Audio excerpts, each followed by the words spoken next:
So today I got myself this RAV Power QI wireless charger thing, and actually it's just a normal flat one. And I thought I'd compare it to my existing 3-coil 10-watt charger, which I bought a couple of years ago, and I wanted to see how well they charge. The RAV Power, incidentally, it is just this and the charger with it. I'm very cheekily using the second stand charger to help film it. And I wanted to know, with all of the functionality that it described, it says fast wireless charging, quick charge 3. Incidentally, I think that's the included charger, which is this guy. This is absolutely enormous in terms of chargers. That actually is going to be sticking out quite far from your wall socket, so bear that in mind if you're plugging it into a wall instead of a 4-way. So plug that back in. So it's nice that they actually included an actual quick charging adapter, because if you buy a lot of these wireless chargers, they tend to sell you the pad and not the charger itself. So for this little test to see how long it's going to charge things, I have decided to compare this to my existing 3-coil charger here. And rather handily, my tablet has decided to not rotate when I need it to. Right, there we go. So here we have the RAV Power 10-watt QI charger, which supports QC Quick Charging 3. Apparently it does 24 watts on the quick charge, which I have no idea what that means. Incidentally, this wasn't 90 quid. This must have been about $20 when I bought it.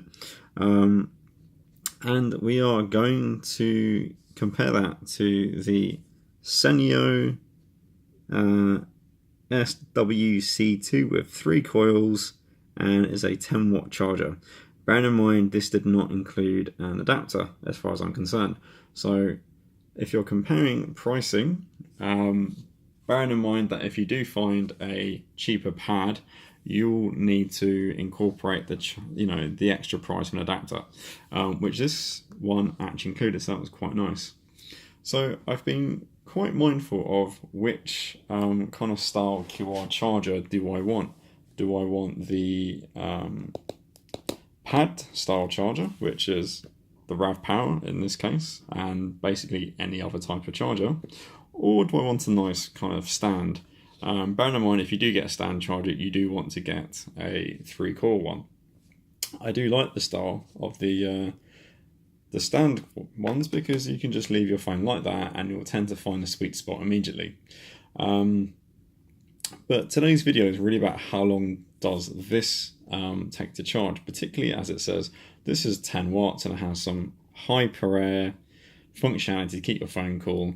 I thought I'd try out this new charger and see how far they've come in the last 2 years.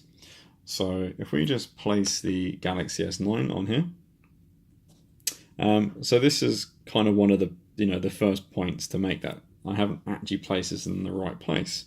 And again, this is one of the reasons why to get a stand charger. So if we just zoom into here, and you can see how long this is going to take to charge.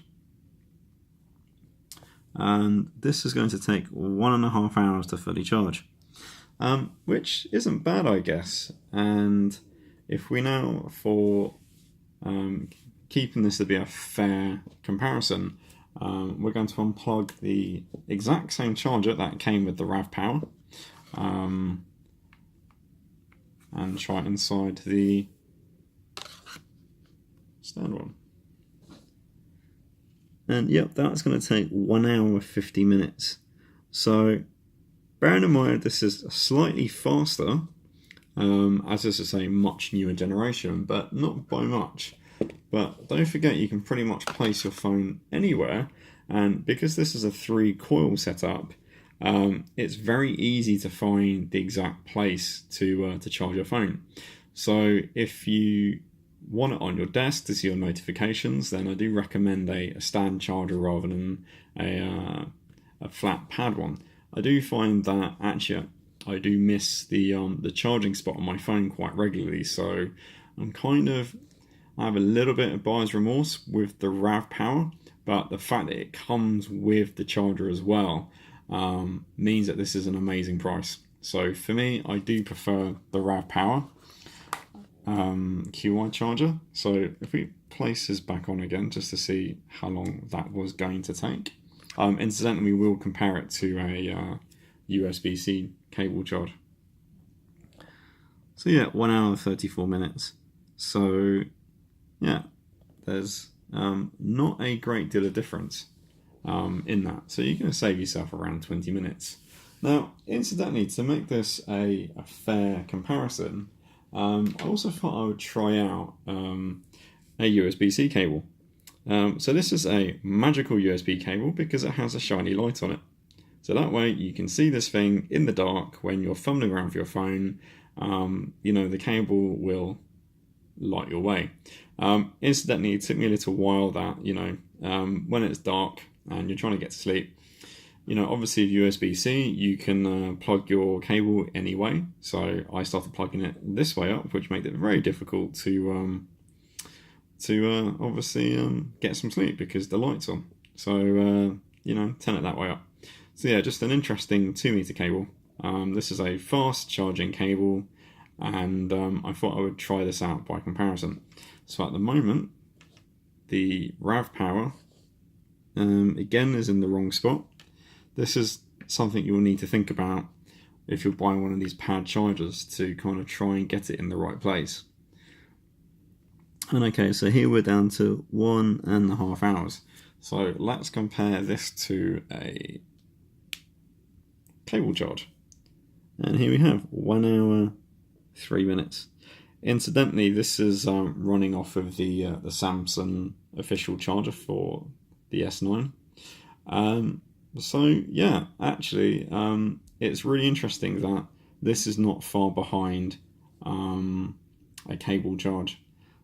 So yeah, if you've been on the fence about what kind of charger do you want, maybe pick up one of the RAV Power ones, just because it does give you the adapter with it. Otherwise, I think it would be quite expensive for what it is. I'm not sure if I buy into the whole quick charge, hyper air, marketing. But for me, came with a charger.